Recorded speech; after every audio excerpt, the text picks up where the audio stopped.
오늘 우리에게 주신 하나님 말씀은 창세기 12장입니다. 1절에서 5절 한 목소리로 합독합니다. 여호와께서 아브라함에게 이르시되 너는 너의 고향과 친척과 아버지의 집을 떠나 내가 네게 보여줄 땅으로 가라. 내가 너로 큰 민족을 이루고 네게 복을 주어 내 이름을 창대하게 하리니 너는 복이 될지라. 너를 축복하는 자에게는 내가 복을 내리고 너를 저주하는 자에게는 내가 저주하리니 땅의 모든 족속이 너로 말미암아 복을 얻을 것이라 하신지라. 이에 아브라함이 여호와의 말씀을 따라갔고 롯도 그와 함께 갔으며 아브라함이 하란을 떠날 때 75세였더라. 아브라함이 그의 아내 사레와 조카 롯과 하란에서 모은 모든 소유와 얻은 사람들을 이끌고 가나안 땅으로 가려고 떠나서 마침내 가나안 땅에 들어갔더라. 창세기 13장 8절에서 14절입니다. 아브라함이 롯에게 이르되 우리는 한 친족이라 나나 너나 내 목자나 서로 다투게 하지 말자. 내 앞에 온 땅이 있지 아니하냐. 나를 떠나가라. 내가 좌하면 나는 우하고 내가 우하면 나는 좌하리라. 이에 롯이 눈을 들어 요단 지역을 바라본즉 소알까지 온 땅에 물이 넉넉하니 여호와께서 소돔과 고모라를 멸하시기 전이었으므로 여호와의 동산 같고 애굽 땅과 같았더라. 이에 롯이 눈을 들어 요단 지역을 바라본즉 소알까지 온 땅에 물이 넉넉하니 여호와께서 소돔과 고모라를 멸하시기 전이었으므로 여호와의 동산 같고 애굽 땅과 같았더라. 그러므로 롯이 요단 온 지역을 택하고 동으로 옮기니 그들이 서로 떠난지라. 아브라함은 가나안 땅에 거주하였고 롯은 그 지역의 도시들에 머무르며 그 장막을 옮겨 소돔까지 이르렀더라. 소돔 사람은 여호와 앞에 악하며 큰 죄인이었더라. 롯이 아브라함을 떠난 후에 여호와께서 아브라함에게 이르시되 너는 눈을 들어 너 있는 곳에서 북쪽과 남쪽 그리고 동쪽과 서쪽을 바라보라. 보이는 땅을 내가 너와 네 자손에게 주리니 영원히 이르리라. 내가 네 자손이 땅의 티끌 같게 하리니 사람이 땅의 티끌을 능히 셀 수 있을진데 내 자손도 세리라. 너는 일어나 그 땅을 돈과 행으로 두루 다녀보라. 내가 그것을 내게 주리라. 아멘. 토라포션 3주차 레크레카. 너 자신을 위하여 약속의 땅으로 가라. 너 자신을 위하여 약속의 땅으로 가라라는 제목으로 하나님 말씀 증거합니다. 그 창세기 1일 토라포션을 제가 올려드렸죠. 이렇게 토라포션은 주제 단어가 있습니다. 그래서 그 주제 단어에 맞게 또 일주일씩 해서 총 54주를 하죠. 또 하나 우리 뉴크리에이션 처치 홈페이지에서 우리 전우사님이 그 한 주의 내용을 딱 한눈에 알아볼 수 있게끔 그림으로 만들어 가지고 한눈에 우리 뉴크리에이션 처치 홈페이지에 토라포션 란에다가 올려놓고 있습니다. 그래서 그거 올려놨고요. 오늘 거. 그래서 지난주 토라포션 주제가 뭐였죠? 노아였습니다. 노아가 무슨 뜻이죠? 위로입니다. 위로였습니다. 누가 세상의 위로일까요? 맞습니다. 우리인데 정확히 말로는 의인, 바로 차딕이 세상의 위로라고 그랬죠. 또 당대의 완전한 자, 타밈, 바로 성도가 세상의 위로입니다. 그래서 창세기 6장 9절 노아에 대해서 말하죠. 노아는 의인이요 당대의 완전한 자라 동행하였으며, 그리고 완전한 의인이신 예수님이 참된 위로자입니다. 이것이 진리입니다. 완전한 의인이신, 바로 의인이 위로자인데 완전한 의인, 바로 예수님이 참된 위로자이십니다. 더 나아가서 천국, 바로 하나님 나라가 세상의 위로입니다. 바로 하나님 나라를 생각할 때 우리가 위로를 얻게 되는 거죠. 하나님의 형상을 입은 자가 또 우리죠. 우리가 예수님을 증거할 때 바로 세상의 위로가 됩니다. 세상에 위로를 줄 수가 있는 것입니다. 하지만 세상은 그 하늘의 위로를 절대로 받아들이지를 않아요. 바로 그 최초의 그 예를 들면 최초의 니므롯, 바벨탑을 만든 시작하게 한 주도한 니므롯과 같은 자들이 나타나서 하나님의 형상들, 곧 의인들을 죽이고 자신들의 도시를 세우려고 합니다.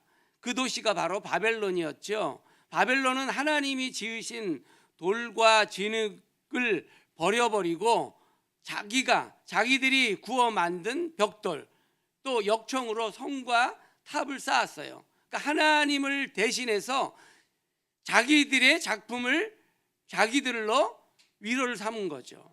하나님의 위로를 버리고 세상 위로, 자기 만족의 위로를, 그게 바로 바벨탑인 거죠. 이건 하나님을 향한 영적인 도전이었습니다. 하나님이 지으신 창조 세계를 버리고 인간의 작품을 벽돌로 채운 도시, 바로 바벨탑이죠. 곧 하나님이 없는 세상 바벨론을 만들었습니다. 니므롯이 주도해서. 하나님께서는 끝내 어떻게 하죠? 바벨을 흩으십니다. 끝내 바벨에서 주의 백성들을 불러내세요. 그 바벨에 있는 주의 백성들을 불러냅니다. 그곳에서 빨리 나와라, 속히 나와라. 바로 오늘 주제입니다. 왜 나오라고 하시죠? 주의 백성들은 세상의 가짜 위로에 취할 사람들이 아니기 때문입니다. 하늘의 참된 위로를 따라 살아야 할 하나님의 백성, 하나님의 자녀이기 때문에 그렇습니다. 바로 그 부르심이 오늘 토라 포션 3주차 주제, 바로 레크레카 뭐죠? 너는 가라입니다. 너는 가라. 레크는 가라예요, 뜻이. 또 레카는 너 자신을 위하여라는 뜻입니다. 그러니까 너 자신을 위하여 가라. 바로 레크레카 3주차 주제입니다. 따라서 레크레카는 너 자신을 위하여 약속의 땅으로 가라라는 거예요. 거기에 약속의 땅을 포함합니다. 너 자신을 위해서 약속의 땅, 하나님이 너에게 부르신 그 땅으로 가라. 이게 바로 하나님의 부르심, 명령입니다. 하나님은 아브라함에게 지금 머물고 있던 바벨론 땅을 떠나서 내가 보여준 땅으로 가라 말씀하셨죠. 왜 그렇죠? 왜 그렇게 하셨을까요? 바벨론 땅은 하나님이 없는 도시였기 때문입니다. 사람이 만든 것들로만 가득한 도시, 우상 숭배의 중심지가 바로 바벨이었습니다. 언약 백성인 셈 계열의 데라조차도 언약 백성이 셈이었죠. 함, 야벳, 셈 중에서 이 셈 계열의 쭉 후손으로 내려오다 보면 바로 아브라함의 아버지 데라도 역시 우상 숭배에 푹 빠져 있었어요. 데라는 심지어 우상을 만드는 제작자였습니다. 여호수아 24장에서 말씀합니다. 옛적에 너희의 조상들 곧 아브라함의 아버지 나홀의 아버지 데라가 강 저쪽에 거주하여 다른 신들을, 그렇죠, 아브라함의 아버지가 우상숭배자였다고 여호수아 24장에는 말씀합니다. 그래서 하나님은 계속해서 셈 계열, 그 셈의 자손들, 하나님이 택한 셈 자손들에게 찾아오셔서 바벨론 문화를 떠나서 내가 너에게 지시한 땅으로 가라, 바벨론에서 나오라, 계속해서 녹화하셨어요. 말씀하셨어요. 하나님이 아브라함을 부르시기 전에 계속해서 말씀하셨고 또 그의 아버지 데라도 부르셨습니다. 근데 데라는 그 음성을 들었어요. 그리고 처음에는 반응을 합니다. 순종을 해요. 근데 어디까지 순종하느냐? 하란까지 순종을 해서 바벨론에서 나왔어요. 그런데 바벨론 문화의 마지막으로 남아있던 곳이 바로 하란이었어요. 결국은 바벨론의 끝이었어요. 결국 떠나지 못했던 거예요. 하란에서 데라는 더 이상 앞으로 나아가지 못합니다. 왜냐하면 광야로 들어가야 되는데 거기 광야로 들어가려고 그러니까 깜깜한 거예요. 어려움, 또 굶주림, 또 들짐승들, 또 두려움, 죽음에 대한 두려움, 발걸음이 그것이 붙잡았던 겁니다. 믿음의 여정은요, 언제나 두려움과 맞닿아 있습니다. 데라는 결국 그 두려움을 넘지 못하고 하란에서 믿음의 여정을 끝마칩니다. 창세기 11장 31절에서 말씀하죠.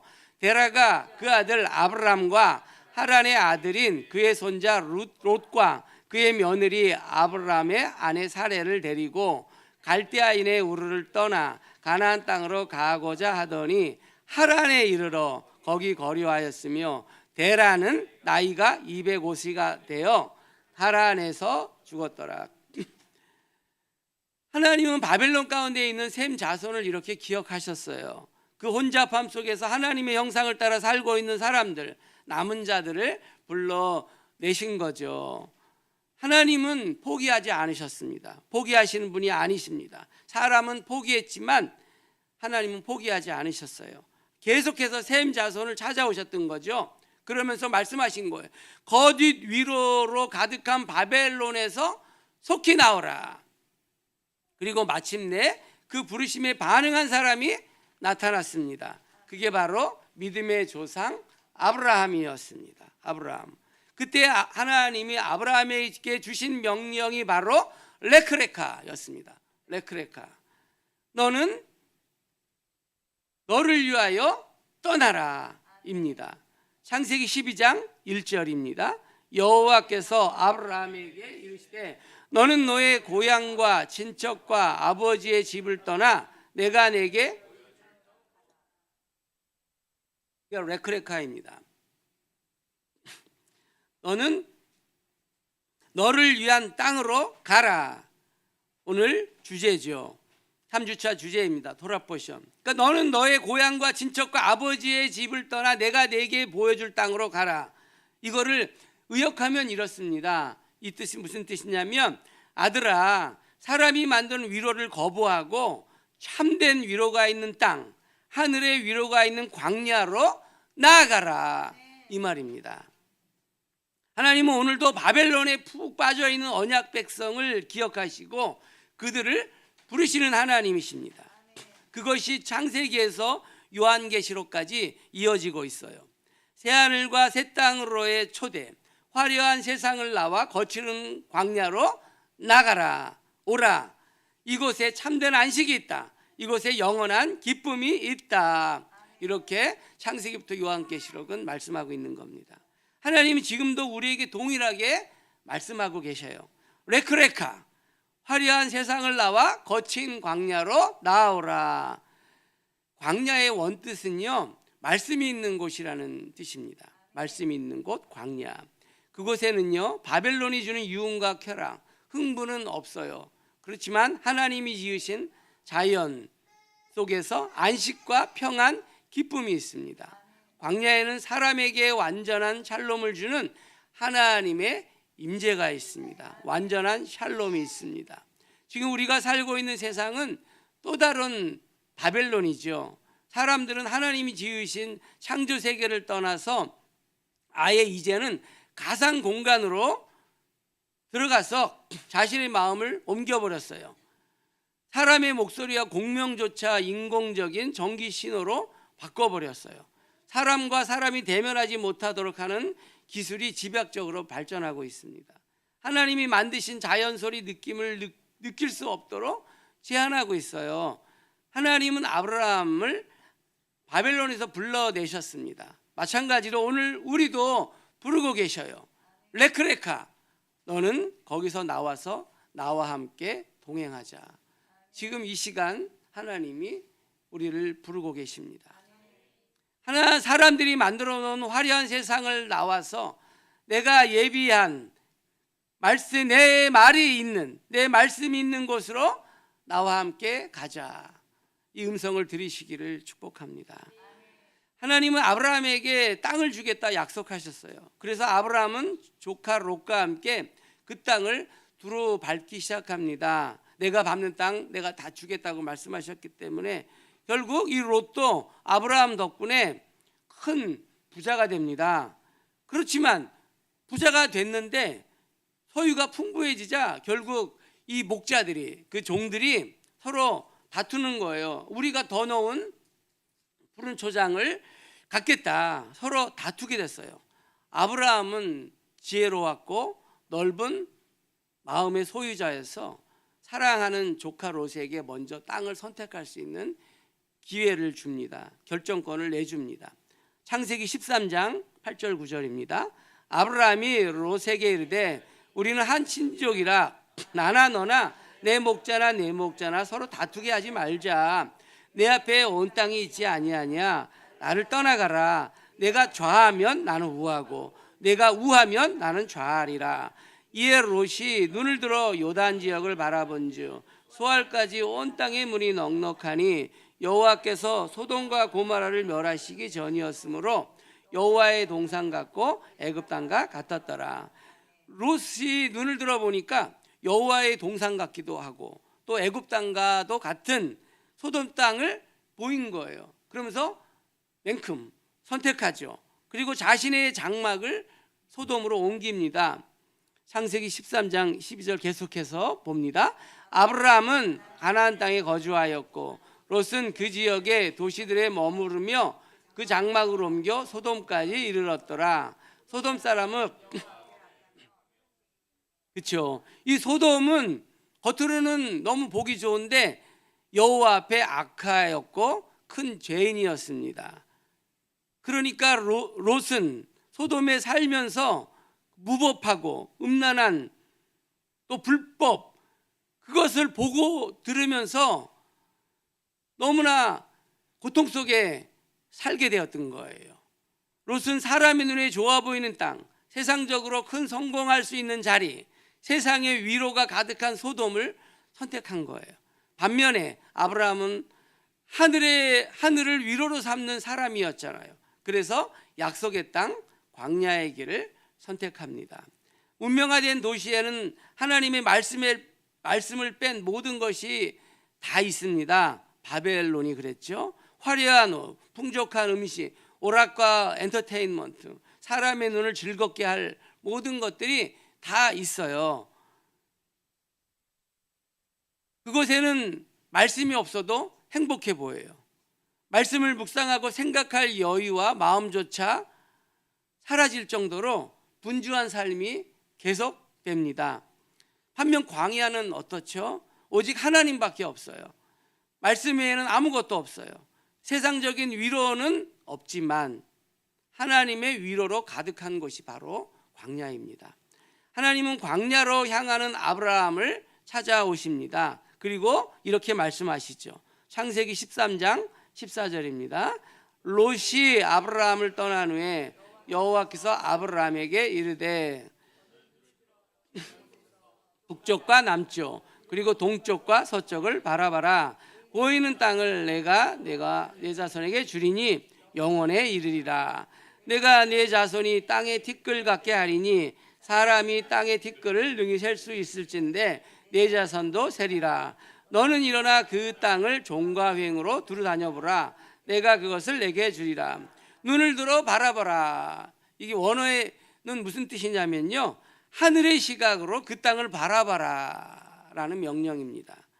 하늘의 시각으로 그 땅을 바라봐라 라는 명령이 눈을 들어 바라보라 라는 원어의 뜻입니다. 그러니까 믿음의 눈으로 소돔을 바라보면 영적인 것이 보일 거야.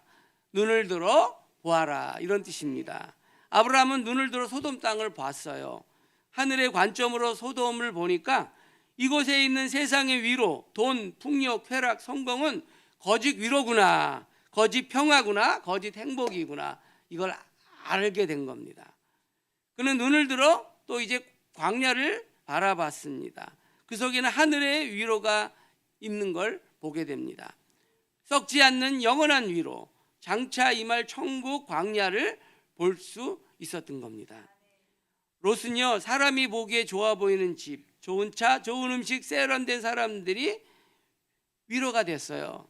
롯은 내 선택이 정말 탁월했구나, 탁월하다.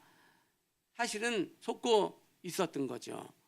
우리가 알기로 그 위로는 부분적이고 일시적이에요. 금방 사라질 기쁨과 영광, 가면을 쓴 평화였어요. 우리도 종종 눈에 보이는 것들에 속습니다. 그러나 아브라함은 하늘의 위로를 보았습니다. 눈을 들어 보면 보입니다. 눈을 들어 보면 보여요. 사람의 참된 위로는 영적인 위로인 것입니다. 인간의 위로가 아니에요. 영적인 위로입니다. 육의 위로가 아니에요. 영의 위로입니다. 세상의 화려함과 유혹을 쫓아가는 사람들은 결코 볼 수 없는 영적인 위로입니다. 그 눈이 바로 믿음입니다. 믿음이 있으면 보여요. 사도 바울 역시 같은 고백을 합니다. 고린도후서 4장 18절입니다. 우리가 주목하는 것은 보이는 것이 아니요 보이지 않는 것이니 보이는 것은 잠깐이요 보이지 않는 것은 영원함이라. 아브라함과 이 사도 바울은요, 영원한 것을 바라볼 수 있는 눈이 있었어요. 세상 넘어 천상을 볼 수 있는 눈을 가진 사람이었어요. 하나님은 우리에게 똑같이 묻고 계십니다. 이 시간, 아들아, 딸아, 넌 뭘 보고 살고 있니? 눈에 보기 좋은 바벨론과 소돔 보고 있니?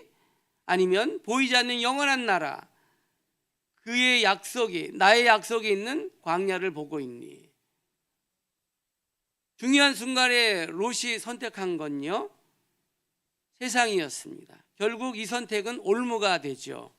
우리에게는 에덴 동산에 두 나무가 있습니다. 바로 생명나무와 선악을 알게 하는 지식의 나무. 바로 하나님 나라와 세상 나라. 이 사이에서 선택해야 하는 상황이 계속해서 주어집니다. 그 결정적인 순간에 어떤 걸 선택하시겠습니까? 어떤 걸 선택하는지가 그 사람의 진짜 영적 상태입니다. 누가복음 9장 62절에서 예수님이 말씀하십니다. 예수께서 이르시되 손에 쟁기를 잡고 하나님 나라에, 그렇죠. 그래서 레크레카, 너를 위하여 떠나라, 이렇게 토라포션 3주차는 명령하고 있는 것입니다. 이 부르심에 반응해서 눈에 보이는 세상의 위로를 뒤로하고 보이지 않지만 영원한 나라를 향해 전진하시기를 축복합니다. 척박한 광야의 길을 걸을지라도 그곳에 하나님의 말씀과 약속이 있다, 이 사실을 잊지 않고 하나님의 음성이 있는 그곳으로 나아가는 우리 모두가 되기를 축원합니다. 롯은요, 여호와의 동산과도 같고 이집트 같은 소돔과 고모라 땅을 선택했지요. 데라가 하란이라는 도시의 화려함과 풍성함을 포기하지 못했듯이 롯의 마음도 여전히 이집트와 같은, 애국과 같은 세상을 포기하지 못하는 마음이 있었어요. 소돔 사람은 여호와 보시기에 여호와 앞에 큰 죄인이었죠. 악했고, 롯은 그런 땅을 선택함으로 뜻하지 않는 나라 간의 세력 전쟁의 포로가 되고 맙니다. 연합군 대 연합군의 전쟁 가운데 포로로 잡혀갑니다. 아브라함은 포로가 된 롯을 구하기 위해서 집에서 길리고 훈련시킨 고작 318명을 데리고 롯을 구출하려고 떠납니다. 삼촌 아브라함의 믿음을 옆에서 보고 따랐다 그러면 이 소돔을 선택하지 않았을 텐데, 마음에 남겨져 있는 인간 세상에 대한 미련이 결국 롯의 발목을 잡았던 거죠. 늘 믿음 생활을 한다고 하면서도 우리도 마찬가지입니다. 세상을 향한 미련이 우리의 발목 잡고 죄로부터 우리를 분리하지 못하게 있을 때 우리는 어김없이 세상의 전쟁에 휩싸이고 그 노예가 될 수밖에 없습니다. 그러나 하나님을 향한 절대적인 믿음을 따르는 자는요, 세상에서 보기에 아름다움은 없을지 모르지만 오히려 세상보다 강한 담대함을 가지고 세상을 정복하는 자가 될 것입니다. 할렐루야. 아브라함은 몇 명이죠? 고작 18명을 가지고 당당하게 세상의 왕들과 연합군과 군들과 싸워서 이겼습니다. 세상을 이기는 자가 되시겠습니까? 세상의 노예가 되겠습니까? 선택은 내 앞에 있습니다. 소돔을 여전히 붙잡고 있던 내 안의 생각과 방법들을 하나님께 보여주시도록 구하십시오. 그걸 철저하게 내려놓으세요. 그때 비로소 내 발목 잡은 죄의 올무로부터 벗어나게 될 것입니다. 할렐루야. 창세기 14장은요, 세계 최초의 연합전쟁이 나와요. 하나는 바벨론 계열의 강대국이었습니다. 또 다른 하나는 소돔과 고모라를 포함한 사해 지역의 연합군이었어요. 그렇다면 이 전쟁은 왜 누구 때문에 일어난 걸까요? 겉으로 볼 때는, 표면적으로 볼 때는 당시 중동의 패권을 두고 바벨론과 소돔이 주도권 싸움이구나.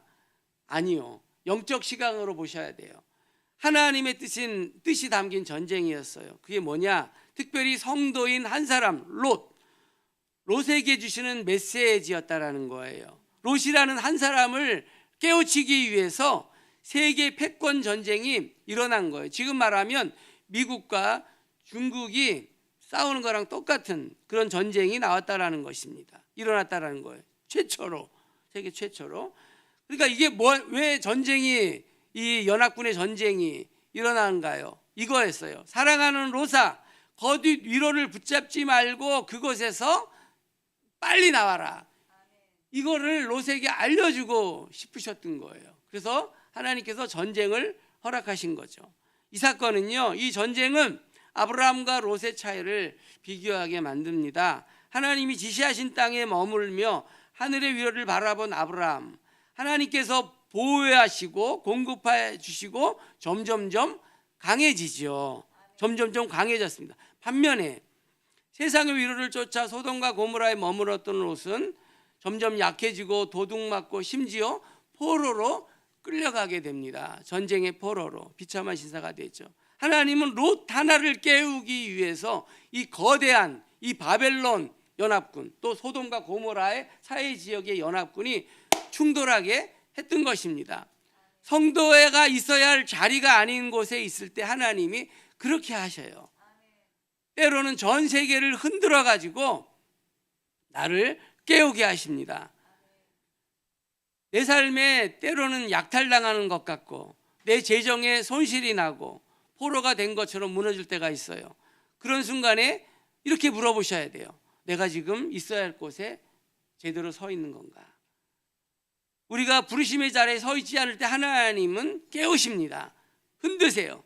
레크레카, 너는 가라. 내가 정한 자리로 나아가라. 아브라함은 부르심의 자리를 떠나지 않고 약속의 자리에 머물렀어요.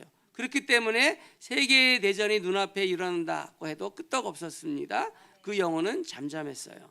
롯이 잡혀갔다는 소식을 듣고 단 318명의 훈련된 종 데리고 나아가 전쟁에서 싸워서 연합군과 싸워서 승리합니다. 강했습니다. 지혜로웠습니다. 무엇보다 하나님이 함께 하심을 믿었습니다. 그게 바로 승리의 요인이었다라는 거. 하나님이 함께 하심을 믿었던 거예요. 전쟁 후 소돔과 고모라의 왕들이 이제 감탄하며 찾아옵니다. 그러면서 제안을 해요. 아브라함에게 소돔에 제발 거주하면서 우리의 군대 장관이 되어 주십시오. 억만금을 줄 테니 우리와 함께 갑시다. 소돔 왕은 자신의 도시가 주는 풍요와 명예, 권력을 주겠다고 유혹한 거예요. 아브라함은 소돔 왕과의 만남에서 세상적인 위로를 취할 수 있는 절호의 기회였어요. 소돔의 권력과 부를 다 거머쥘 기회였어요.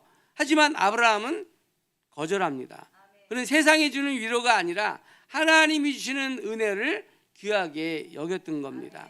그래서 다시 광야로, 부르심의 자리로 돌아갑니다. 도시가 주는 안정감 대신 하나님께서 주신 은혜를 붙잡았던 거예요.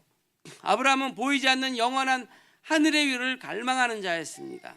보이지 않는 천국의 위로를 크게 보는 사람이었어요. 우리가 이 땅에서 붙잡아야 할 게 무엇입니까? 믿음의 조상, 바로 아브라함의 삶입니다. 눈에 보이는 세상의 유익보다 눈에 보이지 않는 영원한 나라를 붙드는 삶입니다. 거친 광야를 선택하는 삶입니다. 하나님을 사랑하며 하나님 닮아가는 삶인 이것을 우리가 붙들어야 하는 것이죠. 아브라함에게 있어서 재산보다 땅보다 소중한 게 바로 조카 롯이었어요. 롯의 삼촌인 아브라함은 권위를 가진 연장자였기 때문에 내가 먼저 이익을 챙길 수가 있었어요. 조카에게 땅 지적함, 내가 먼저 땅을 선택하고 내가 선택한 곳 말고 이곳으로 가라 말할 수가 있었어요. 하지만 아브라함은 롯에게 먼저 선택권을 주지요. 창세기 13장 9절을 봅니다. 아브라함이 롯에게 이르되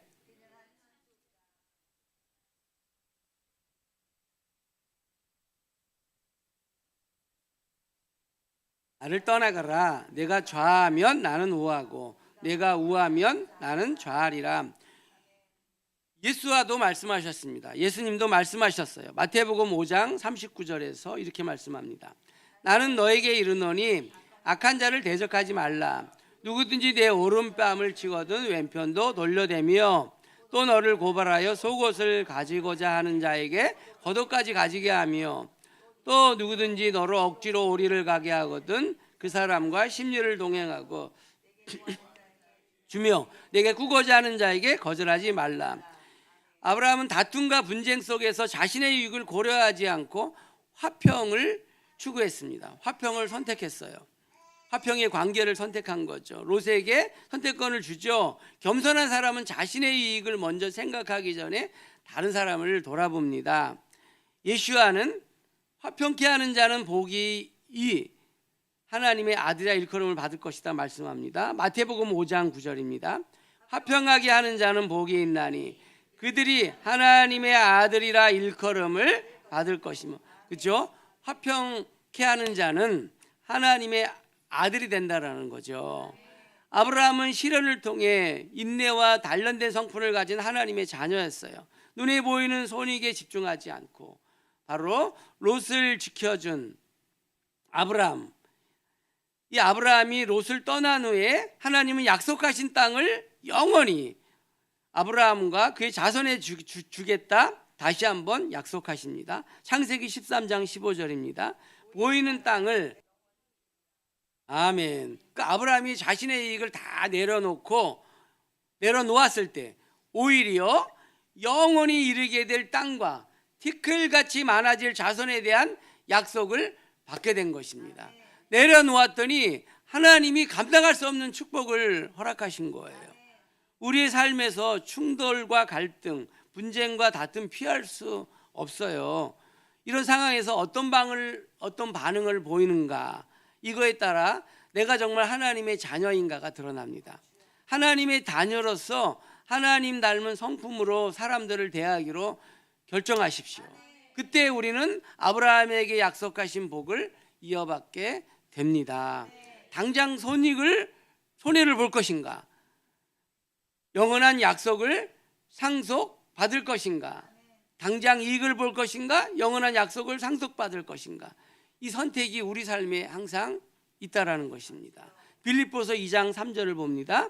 아무 일에든지 다툼이나 허영으로 하지 말고 오직 겸손한 마음으로 각각 자기보다 남을 낫게 여기고 각각 자기 일을 돌아볼 뿐더러 또한 각각 다른 사람들의 일을 돌아보아 나의 기쁨을 충만하게 하라. 공동 번역은 더 확실하게 정말 얘기합니다. 함께 봅니다. 무슨 일을 하든지 경쟁심이나 허영으로 하지 말고 겸손한 마음으로 하고 자기보다 서로 남을 낫게 여기십시오. 저마다 제 실성만 차리지 말고 남의 이익도 돌보십시오. 정말 확실하게 얘기하죠. 시편 37편은 계속해서 말씀합니다. 진실로 악을 행하는 자들은 끊어질 것이나 여호와를 소망하는 자들은 땅을 차지하리라. 22절입니다. 주의 복을 받는 자들은 땅을 차지하고 주의 저주를 받을 자들은 29절 의인이 땅을 차지하며, 여기서 영원히 마태복음 5장 5절에도 예수아가 말씀하십니다. 온유한 자는 복이 있나니, 예, 맞습니다. 하나님이 주실 걸 바라보고 롯에게 모든 걸 양보한 아브라함 더 많은 땅을 받게 됩니다. 하나님의 말씀을 믿고 따르면서 조카 롯에게 먼저 양보할 줄 아는 여유 있는 마음을 가진 온유한 아브라함에게 하나님은 땅과 자손의 축복을 주셔요. 땅과 자손. 하나님은 당신의 백성이 땅을 가지고 풍성히 누리는 걸 기뻐하셔요. 하나님은 우리에게 회복된 새 예루살렘에서 땅의 기업으로 받아 영원히 살게 하실 것입니다. 할렐루야. 바로 메시아닉 바로 메시아의 나라 천년왕국. 그렇죠? 하나님은 홍수 심판 이후에 새로운 세상에서 첫사람 노아에게 뭐라고 명령하셨죠? 아담에게 명령한 건 똑같이 생육하고 번성하고 땅에 충만하라. 하나님이 같은 명령을 내리신 이유가 뭘까요? 이것이 하나님이 세상을 창조하신 이유이기 때문이죠. 우리로 하여금 세상을 하나님 대신에 다스리고 통치하기 위해서. 그러니까 첫사람 아담과 또 노아 홍수 이후에 노아에게 말씀하신 거죠. 하늘과 땅이 하나 되어 있었던 첫 장소 에덴 동산에서부터 시작된 하나님의 통치가 온 땅으로 확장되기를 바라셨던 거죠. 이게 바로 아담과 노아에게 주어진 사명이었어요. 이 사명은 감당을 했어야 되는데 그만 죄와 타락으로 번번이 실패하고 좌절되었어요. 그 가운데서 한 사람을 선택하셔서 이 하나님의 계획을 실행해 나가십니다. 바로 아브라함이죠. 바로 아브라함입니다. 홍수 이전 수억 명의 사람들이 있었지만 단 한 사람 에녹 그리고 노아가 하나님과 동행했죠. 마찬가지로 많은 타락한 우상 숭배자들 사이에서 하나님을 따르기로 결심했던 한 사람 바로 아브라함을 하나님이 부르십니다. 하나님을 따르기로 결정한 아브라함에게 하나님이 명령하십니다. 바로 레크레카죠. 바로 창세기 12장 1절입니다.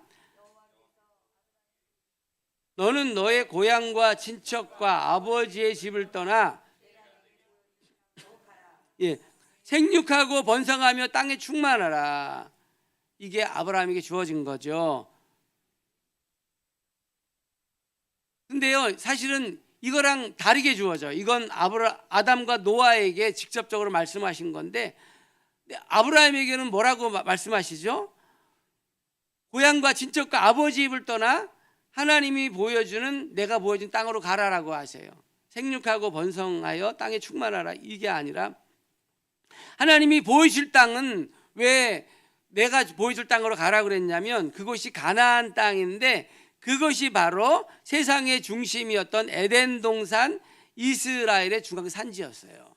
세상의 가장 중심 에덴 동산에 있던 그곳을 가라고 했던 것입니다. 왜 그곳으로 가라고 했을까요?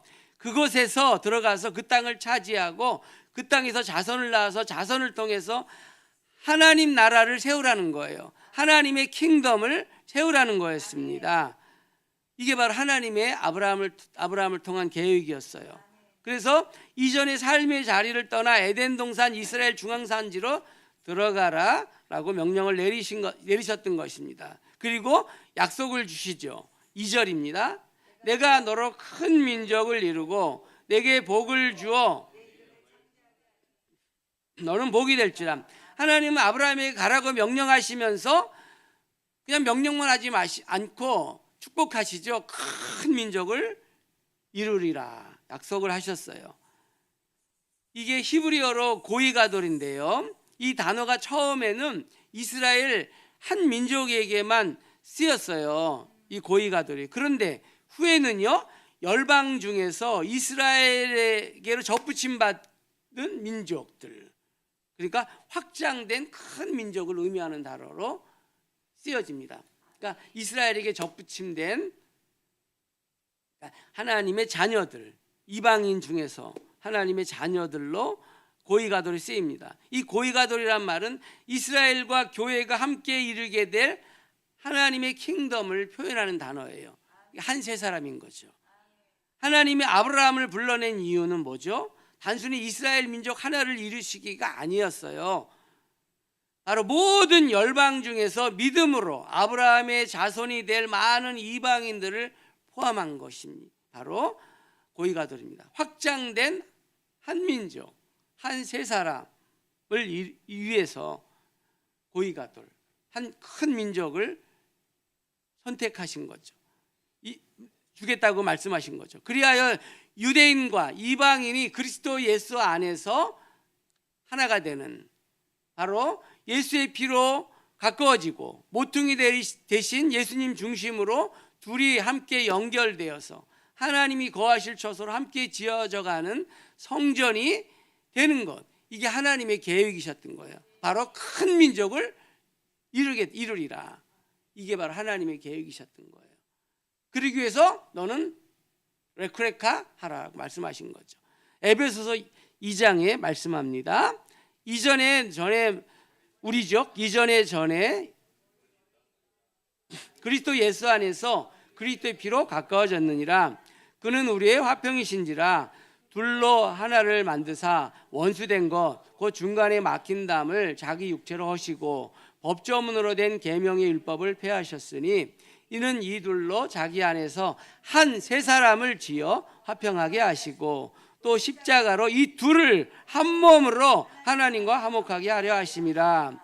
원수된 것을 십자가로 소멸하시고 또 오셔서 먼 데 있는 너희에게 평안을 전하시고 가까운 데 있는 자들에게 평안을 전하셨으니 이는 그로 말미암아 우리 둘이 한 성령 안에서 아버지께 나아감을 얻게 하려 하심이라. 그러므로 이제는 너희는 외인도 아니고 나그네도 아니고 오직 성도들과 동일한 시민이고 하나님의 권속이라. 너희는 사도들과 선지자들의, 지금 이방인 우리 말하는 거죠, 그리스도 예수께서 신의 모퉁이 돌이 되셨느니라. 그의 안에서 건물마다 서로 연결하여 주 안에서 성전이 되어가고 너희도 성령 안에서 하나님이 거하실 처소가 되기 위하여, 이게 바로 아브라함에게 축복하신 내용인 거예요. 큰 민족, 이것입니다. 이게 바로 큰 민족인 것입니다. 바로 유대인과 이방인이 한 성령 안에서 한 세 사람을 이루어서 하나님 아버지께 나아감을 얻게 하는 것, 나아가게 하는 것, 이게 바로 아브라함을 선택하신 이유인 것입니다. 그래서 아브라함을 향해서 너는 너의 친척 본토 친척 아비집을 떠나서 내가 너에게 보여줄 가나안 땅, 바로 에덴 동산이 세워진 바로 세계의 중심 이스라엘 예루살렘, 그곳으로 가라라고 명령하신 거예요. 하나님이 아브라함에게 명령하신 건 보여줄 땅으로 가라는 것이었어요. 그 명령과 함께 주겠다고 하신 약속, 많은 자손, 바로 유대인과 이방인이 함께 이루는 한 큰 민족이었습니다. 땅과 자손은요, 하나님의 킹덤을 이어가고 확정하는 중요한 핵심 요소죠. 땅, 이게 바로 나라의 요소잖아요. 3요소잖아요. 땅, 국민, 주권. 그러니까요, 이게 하나님의 킹덤의 중요한 요소입니다. 땅과 자손은요. 하나님의 킹덤의 역사가 멈추지 않고 진행될 수 있었던 것은요, 하나님이 부르시고 택하신 사람들에게 허락하신 땅과 자손이 있었기 때문이에요. 하나님은 당신의 백성들에게 실제적인 땅을 허락하십니다. 그 땅을 다스릴 자손도 허락하십니다. 믿음으로 취하시길 바랍니다. 자손을 통해 땅을 계속 확장하고 정복하고 다스리게 하시는 건, 이건요, 하나님이 인간에게 처음 명령하신 거예요. 또 아브라함을 불러낼 때 하신 명령이에요. 바로 하나님의 킹덤의 확장 원리입니다. 땅과 자손은요. 그런데 왜 우리가 그거에 무관심하냐면, 약속의 땅을 더 얻으려고 하는 것은 탐욕이야. 또 약속의 자손을 많이 낳는 건 네 분수를 알아야지. 네가 어떻게 감당해 그 많은 자녀를. 과욕이야. 이게 바로 이 사단의 거짓말입니다. 근데 많은 성도들이 부유함을 누리지 못하도록 막고 번성하도록 이 사단의 거짓말이 막고 있어요. 하나님은 우리에게 땅 주기를 원하십니다. 땅이 하나님이 통치하는 왕국이 세워질 곳이기 때문이에요. 땅을 차지한 자가 죄를 지으면 결국 그 땅을, 그 사람들을 토해내요. 제 말이 아니라 레위기 18장에 말씀합니다. 너희도 더럽히면 그 땅이 너에게 있기 전 주민을 토함같이 너희를 토할까 하노라. 계속 레위기 20장 20절입니다. 네, 땅은, 그 땅을 거룩한 하늘과 하나 되게 할 사람이 차지하고 살기를 원해요. 바로 우리죠. 진리의 말씀대로 순종하고 살아가는 사람이 땅을 차지하고 정복하고 다스릴 때 땅도 안식을 누립니다. 레위기 26장 34절입니다. 너희가 원수의, 하나님은 아브라함에게 7가지 축복을 약속하시죠. 그리고 아브라함이 막 약속을 따라 약속의 땅으로 들어갔을 때 한 가지를 더 포함해서 축복하십니다.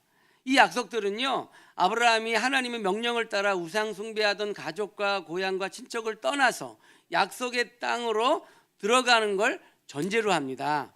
들어갔을 때 이렇게 축복이, 8가지 축복이 주어진다는 거예요. 하나님이 아브라함에게 주겠다고 약속하신 축복은 그에게만 허락한 게 아니에요. 부르심에 순종하는 모든 사람들, 순종만, 그래서 삶의 자리를 떠나 부르신 곳으로 들어가기로 결정한 아브라함과 같은 믿음을 가진 모든 사람들을 향한 겁니다. 또한 하나님이 아브라함에게 주겠다고 약속하신 8가지 축복은 메시아를 통해 온 열방이 구원으로 들어가는 축복을 예표합니다. 아브라함은 이스라엘의 혈통적인 조상이었죠. 또한 혈통으로 나진 않았어도 모든 믿는 자들은 믿음의 조상 아브라함의 자손이 됩니다. 아브라함의 큰 가족 안으로 들어오게 되는 은혜의 길을 하나님께서 활짝 열어놓으셔서 믿음으로 말미암아 사는 믿음이 있는 아브라함과 함께 복을 받게 됩니다. 그게 바로 갈라디아서 3장 29절이죠. 너희가 그리스도의 것이면, 이건 예수 안에서 아브라함의 복이 이방인에게 미치게 하고 또 우리가 믿음으로 말미암아 성령의 약속을 받게 하려 하심인 거죠. 열방 중에서 아브라함과 같은 믿음을 따르는 자들이 아브라함의 자녀가 된 것처럼 예수아를 메시아로 고백하는 모든 자녀에게는 메시아 왕국의 백성이 될 겁니다. 메시아는 한 큰 민족의 왕이십니다. 함께 시편 47절을 볼까요? 하나님은 온 땅의 왕이심이라.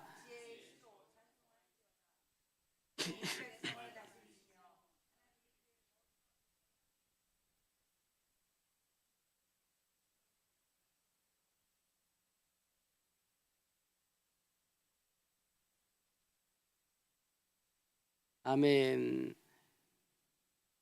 그 축복이, 하나님은 아브라함을 축복하셨고 아브라함이 받은 축복은 그의 믿음의 길을 따르는 자손들에게 이어졌어요. 메시아이신 예수와는 그의 이름을 믿는 자들에게 하늘의 모든 신령한 복을 주셨습니다. 에베소 1장 3절입니다. 찬송하리로다 하나님 곧 우리 주 예수 그리스도의 아버지께서 그리스도 안에서 하늘에 속한 모든 신령한 복을 우리에게 주시되. 맞습니다. 이게 신약이죠. 신약에서, 에베소 신약인데 바로 우리들 예수 그리스도를 영접한 새로운 피조물들, 하나님의 자녀들에게 주신 복입니다. 하나님이 아브라함에게 축복하셨듯이 메시아는 아브라함의 믿음의 자손들인 우리에게 축복하셔요. 히브리서 2장 16절입니다. 이는 확실히 천사들을 붙들어 주려 하심이 아니요 오직 아브라함이 자녀들을 붙들어 주려 하심이라. 하나님은 아브라함의 이름을 열방 중에 크게 하겠다고 하셨어요. 창세기 12장 2절입니다. 내가 너로 큰 민족을 이루고 내게 복을 주어 너는 복이 될지라. 예수와의 이름은 모든 이름 위에 뛰어난 이름입니다. 하나님은 아브라함의 이름을 크게 하셨고 예수와의 이름을 모든 이름 위에, 그리고 온 우주에서 가장 뛰어나게 하셨어요. 하나님은 아브라함의 존재 자체가 축복이 되게 하셨습니다. 아브라함은 가는 것마다 풍성함을 얻었고 사람들로부터 칭찬과 명성을 얻었지요. 메시아는요, 마지막 날에 자신의 백성들이 원수에게 빼앗겼던 이 칭찬과 명성을 다시 회복시키십니다. 그리고 그 백성을 높여 주실 겁니다. 믿음으로 마지막 때를 살아낸 남은 자들은 메시아로 인해 칭찬과 명성을 얻는 축복을 받게 될 겁니다. 또 하나님은 아브라함을 축복하는 자에게 아브라함 같은 축복 주게 약속하셨죠. 함께 12장 3절을 봅니다. 창세기. 너를 축복하는 자에게는 내가 복을 내리고 너를 저주하는 자에게는 내가 저주하리니 땅의 모든 족속이 너로 말미암아 복을 얻을 것이라. 네, 예수님도 말씀하셨어요. 마태복음 25장 34절입니다.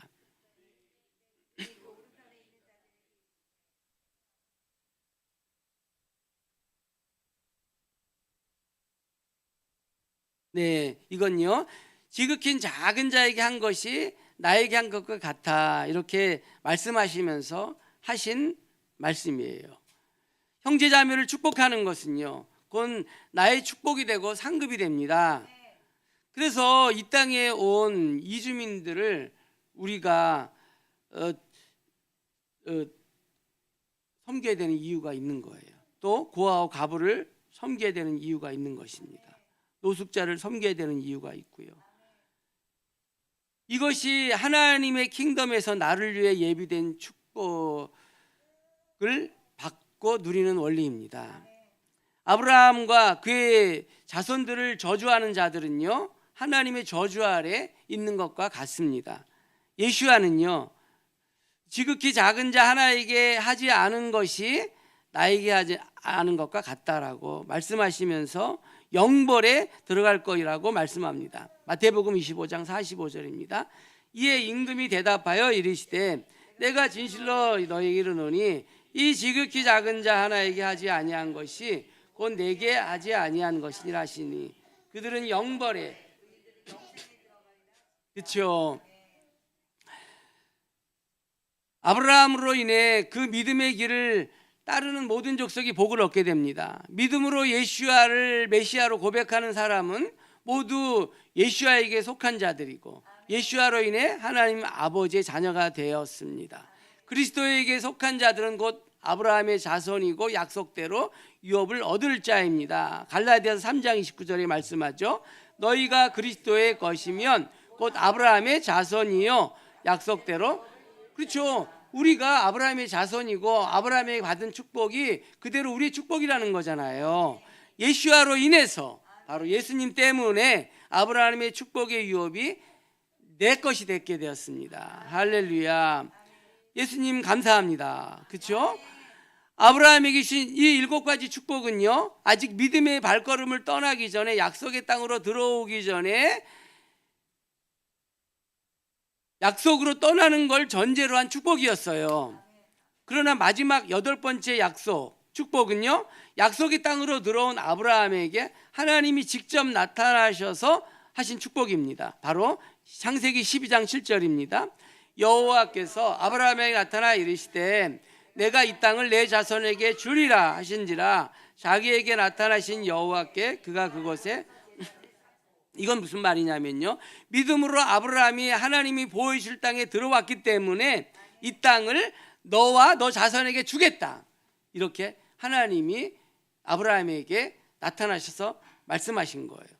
이 말씀에 순종했기 때문에 마지막으로 주신 축복입니다. 믿음으로 메시아니 킹덤에 들어갈 걸 바라보면서, 바로 천년왕국이죠.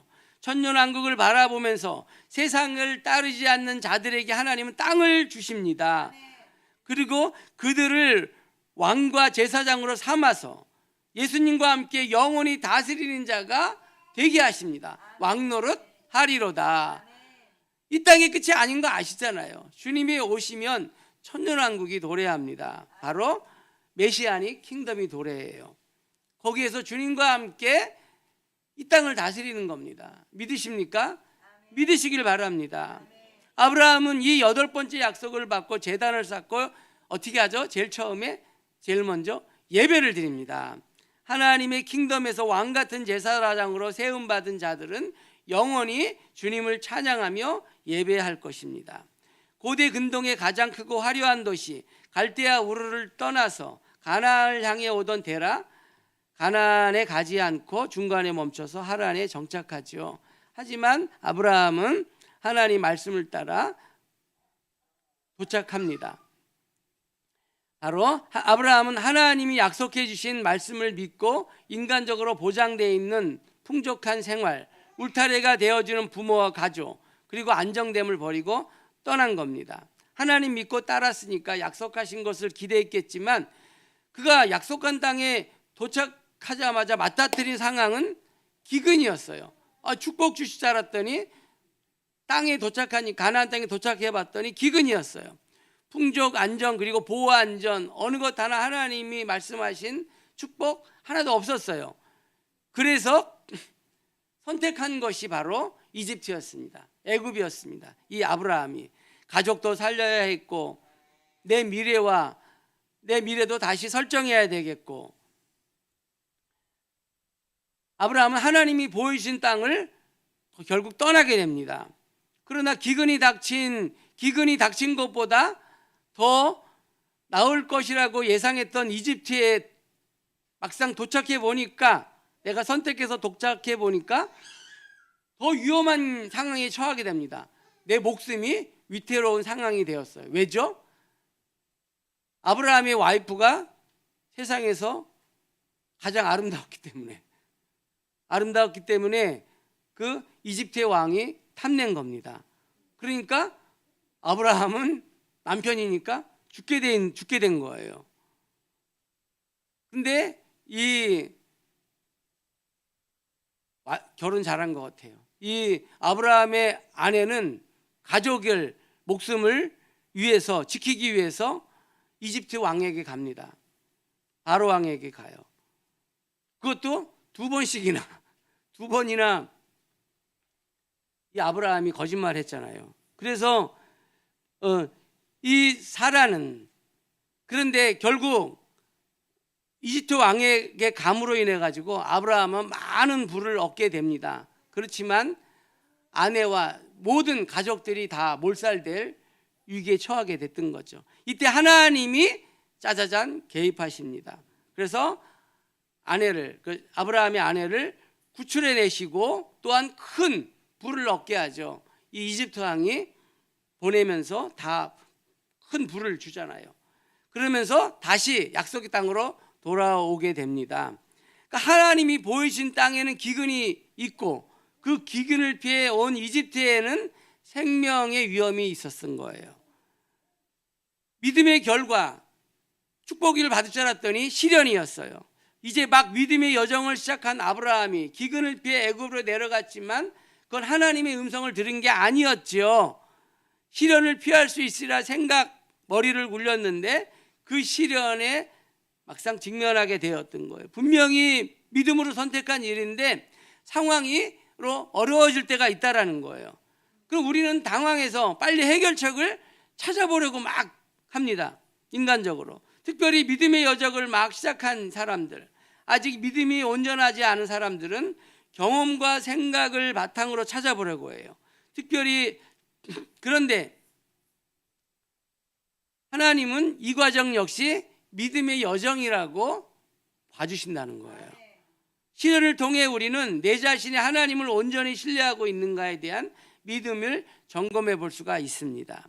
하나님의 방법과 사람의 방법이 얼마나 다른가를 깨달을 수가 있게 돼요. 이 시련을 통해서 무엇보다 믿음이 부족하고 연약한 반응에도 끝까지 놓지 않으시고 신이 상황을 이끌어 주시는 하나님의 은혜를 경험하게 됩니다.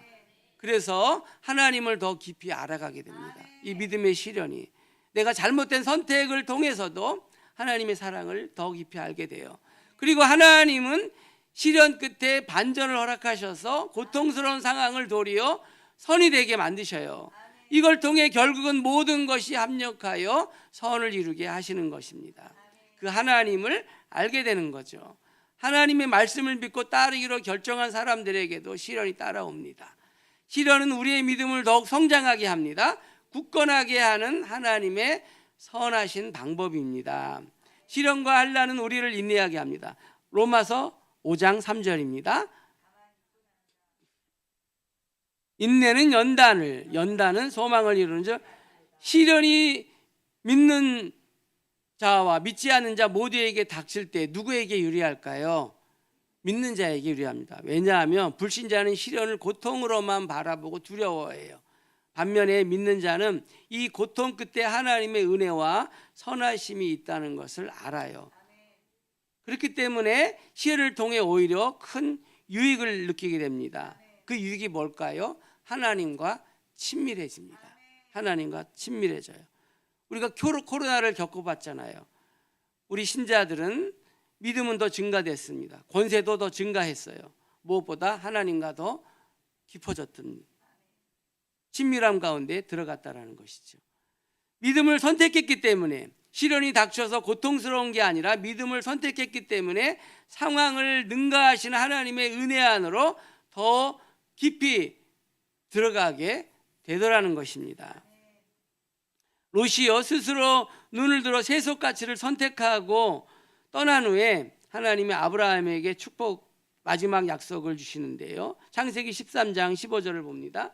보이는 땅을 내가 너와 내 자손에게 주리니 영원에 이르리라.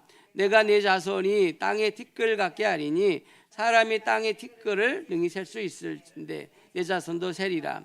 너는 일어나 내가 그것을 내게 주리라. 큰 민족을 이루겠다 약속하신 것을 더 강조하시죠. 그리고 이 약속은 하나님이 친히 횃불 사이로 지나가심으로 아브라함과 변치 않는 언약을 맺으시죠. 바로 횃불 언약. 횃불 사이로 지나가신 하나님은 아브라함에게 약속하신 자손에 대해 더 구체적으로 말씀하십니다. 4절에서 6절입니다. 여호와의 말씀이 그에게 임하여 이르시되 그 사람이 내 상속자가 아니라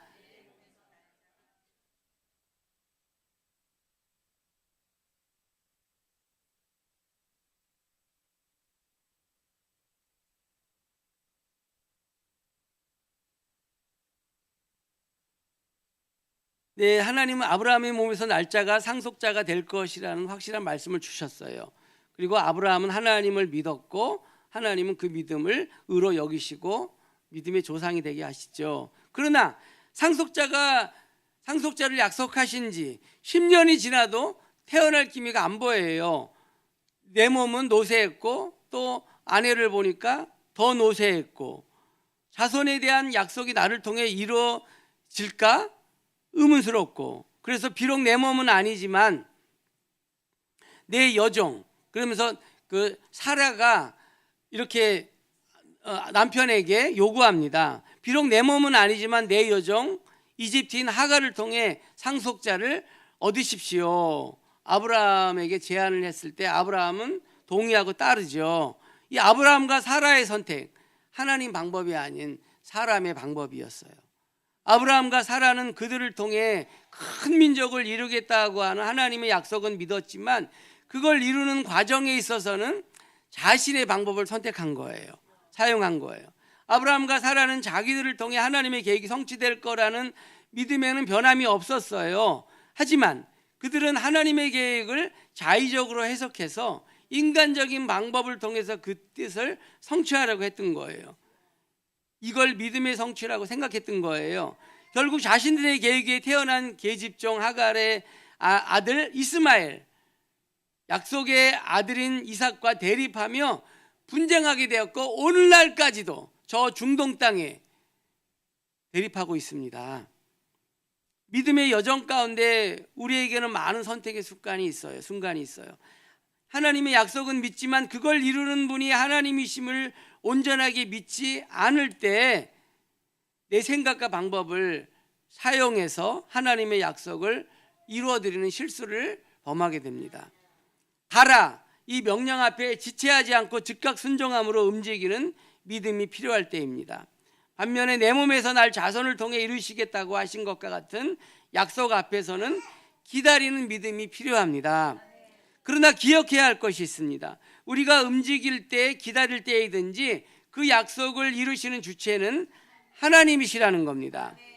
하나님의 명령 앞에 지체하지 않고 움직이는 믿음을 보여준 아브라함. 하지만 더 합리적인 방법을 찾으려고 했고 결국 기다리지 못해 실수해서 이스마엘을 낳았습니다. 즉각 순종하는 믿음을 사용해야 할 때가 있어요. 기다리는 믿음을 또 사용해야 할 때도 있습니다. 주님보다 앞서가지 않고 뒤처지지도 않으면서 주님과 함께 발맞춰가는 믿음이 동행인 것입니다. 그 발맞춰가는 것이 믿음의 동행인 것입니다. 하나님이 하실 것을 신뢰하십시오. 주님 하나님 말씀에 순종하는 자는 영원한 공동체 안에 머물 것입니다. 너는 내가 지시할 땅에 서 있기만 해라. 내가 그 약속을 이루겠다. 내 시로 큰 민족을 이루겠다. 너를 가나안 땅으로 인도할 자도 나다. 내 아들 예수를 너희에게 보내어 천하 만민이 복받게 할 자도 나다. 너는 두려워 말고 놀라지 말라. 믿고 순종해라. 레크레카. 너는 믿음으로 가라. 주님이 오늘도 계속 말씀하십니다. 주님이 부르시는 자리에 서서 주님이 하시는 놀라운 일들을 바라보시기를 바랍니다. 하나님은 약속의 하나님이실 뿐만 아니라 약속을 이루시는 하나님이십니다. 우리가 그 부르심에 정확히 설 때 주님은 그 약속을 성취하십니다.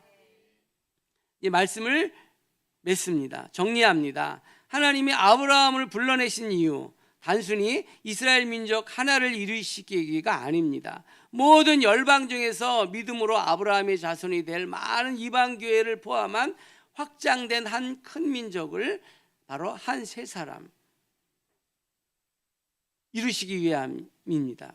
믿음을 선택했기 때문에 두 번째, 시련이 닥쳐서 고통스러운 게 아닙니다. 믿음을 선택했기 때문에 상황을 능가하시는 하나님의 은혜 안으로 더 깊이 들어가게 된 것입니다.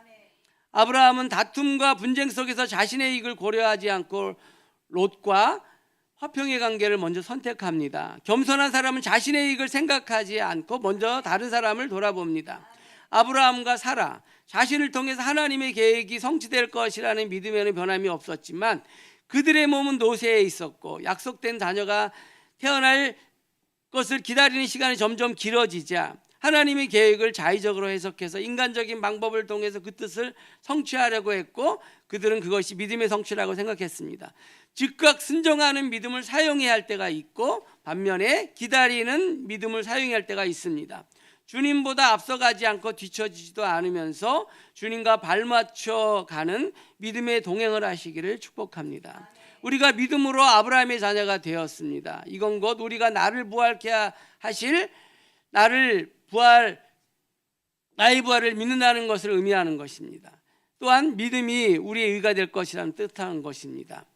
부활의 믿음이 우리에게 영원한 하나님의 킹덤을 상속받게 할 겁니다. 하나님의 언약은 믿음을 통해 성취됩니다. 믿음은 적극적인 행동을 요구하면서 동시에 끝까지 견지하면서 기다리는 것 모두 포함합니다.